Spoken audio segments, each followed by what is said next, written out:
Hello, everyone. Welcome to another episode of the Copilot Studio Advent Calendar.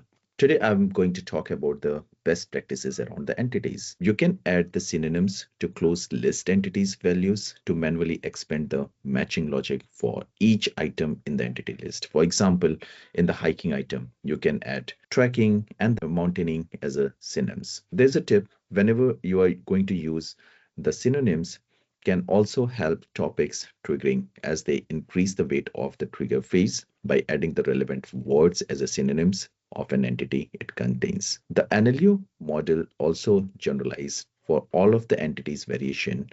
In the case of the topic trigger phrase includes at least one variation of the entity. The next is enable smart matching. So for each closed list of the entities, you can also enable the smart matching. Smart matching is a part of the intelligence support by the agent's NLU model. Within the option enabled, the agent interpret the use of input using the fuzzy logic based on the listed item in the entity. The other one is be creative with the regular expression. Sometimes entity extraction from a user queries can lead to the confusion for the NLU model, especially when several entities of the same type are presented in the user query. For example, if you're saying, can you bring the two towel and one pillow to room number 101? So using the built-in numbers entity, it would be confused between 2, 1, and 101. So how to work around that one and to avoid this kind of the confuser.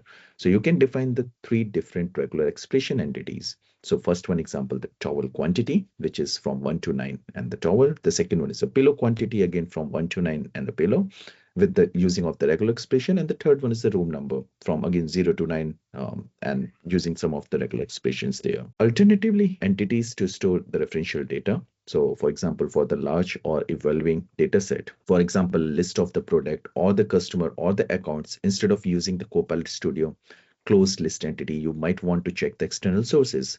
You need to pass the user utterance to the external service using the Power Automate or the plugin. Your topic logics can then validate the accuracy of the results or ask the users to validate it before they are moving to the conversation. Dataverse is a good candidate to store such kind of the data. It has a built-in Dataverse search capability that supports the fuzzy matching to return the best results along with the confidence score. Even a searching with the full sentence, it is able to retrieve the potential matches. That's all for the today. Let's meet to the next episode. Till that, have a great time. Bye.